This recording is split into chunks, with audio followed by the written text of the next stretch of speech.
On va donc vous parler aujourd'hui d'une arrivée à 14 millions d'euros. En tout cas, c'est ce que va toucher le nouveau joueur star du PSG. 14 millions de revenus nets d'impôts chaque année donc pour Ibrahimovic. Zlatan gagne partout où il passe, mais il y a un côté plus sombre. Ceinture noire de taekwondo, Ibrahimovic est aussi connu pour ses coups de pied taille 47 sur ses partenaires. Ibrahimovic ne fait pas l'unanimité parmi les supporters, ou plutôt les supportrices du PSG. Il est mignon, il est plutôt beau, mais il y a mieux. Voilà, il y a mieux. Beckham, il est canon. Hein. Oui, il aurait pu venir. Beckham, il est magnifique. Orgasme. Cri. Verbe. Jouir.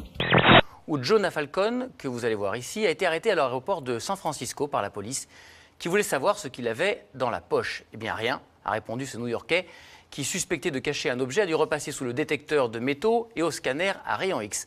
Le temps pour les policiers de se rendre compte que ce monsieur ne pouvait simplement pas faire autrement que d'avoir une protubérance le long de la cuisse, puisque la nature l'a doté d'un sexe de 24 cm de long au repos.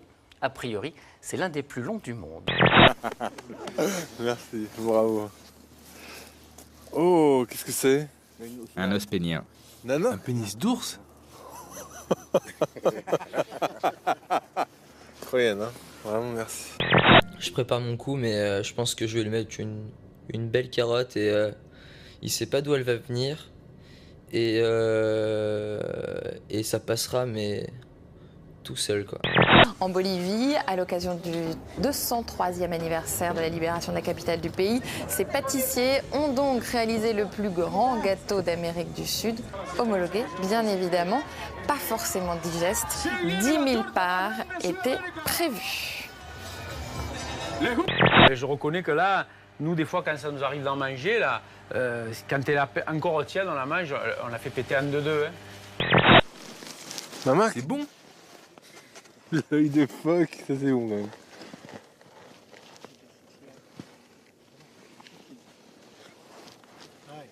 C'est assez étonnant comme texture. Ça pendouille un peu. Ah, je me suis épaté là.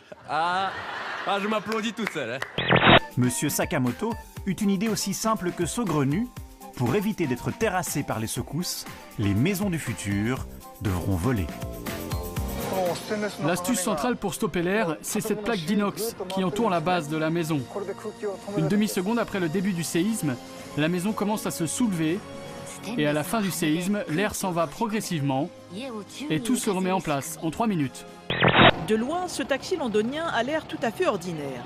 Et pourtant, vous allez voir qu'il est beaucoup plus confortable que les autres, car son chauffeur a décidé de le transformer en chambre d'hôtel. Les pompiers pouvaient craindre le pire en intervenant lundi soir pour une sortie de route sur ces chemins sinueux des Hautes-Alpes.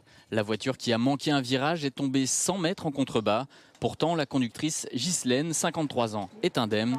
Un vrai miracle. Ouais, je suis pas morte, ouais. C'est la première chose que j'ai dit.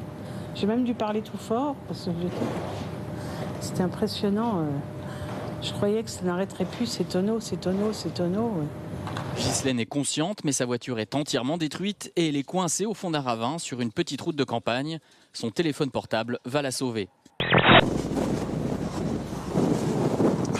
Oh merde, oh putain.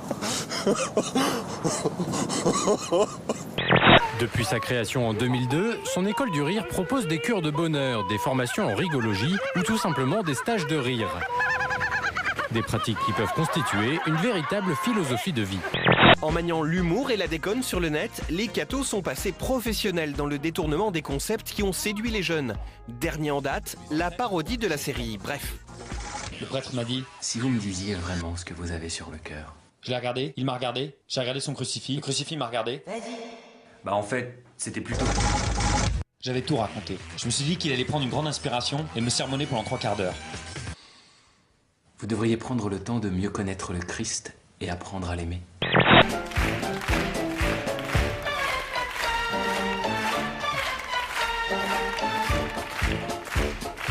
Deux malfaiteurs entrent dans ce cybercafé. L'un d'eux, en bas de l'écran, vient de casser un ordinateur avec une batte de baseball. L'autre brandit une arme et menace l'un des clients. Quand soudain, Samuel Williams, 71 ans et patron du lieu, surgit par derrière, dégaine son calibre 380 et vide son chargeur sur les bandits. Davis J. Dawkins et Dwayne Anderson, 19 ans, sont à l'hôpital et désormais accusés de tentative de vol avec arme à feu. Le vieux Williams, lui, ne risque rien. Il avait une arme comme un Américain sur deux, mais aussi une licence pour l'utiliser. Et comme prévu, le cœur de Greg s'est arrêté de battre. Mais chose étrange, lorsque celui-ci s'arrêta entre les mains du médecin, Greg, lui, était toujours en vie. Car dans le futur, vous n'aurez plus besoin de cœur pour vivre. Le docteur Frazier a déclenché une véritable révolution le jour où il a dit « Enlevez-lui le cœur et remplaçons-le par une turbine ». Top. En 1968, quel organe fut transplanté pour la première fois en France par le professeur Cabrol? Le pied. Le cœur. Voici les rares images tournées dans les camps d'entraînement des commandos corse. Proche de l'extrême droite sud-africaine, ces camps sont dirigés par le colonel Frank Yost, figure emblématique de l'esprit afrikaner. Ses déclarations sur l'ordre racial sont sans équivoque. Je n'ai pas honte de dire que je suis raciste. En Afrique du Sud, tu ne peux être que deux choses. Soit tu es aveugle, soit tu es raciste. Un prêtre aurait violé au moins 13 jeunes garçons près de Lille et Dunkerque entre 1976 et 2007. L'homme a reconnu les faits et a été écroué. L'archevêque de Lille a suspendu le curé et exprimé par communiqué la douleur de l'Église. À Besançon, le diocèse décide de frapper encore plus fort et lance carrément une prêtre académie, avec une série de vidéos sur le quotidien de 3 jeunes prêtres. La web-série cartonne, elle est soutenue par l'Église et plusieurs milliers d'internautes. La Prêtre Académie vise avant tout à rafraîchir l'image du clergé qui manque terriblement de recrues.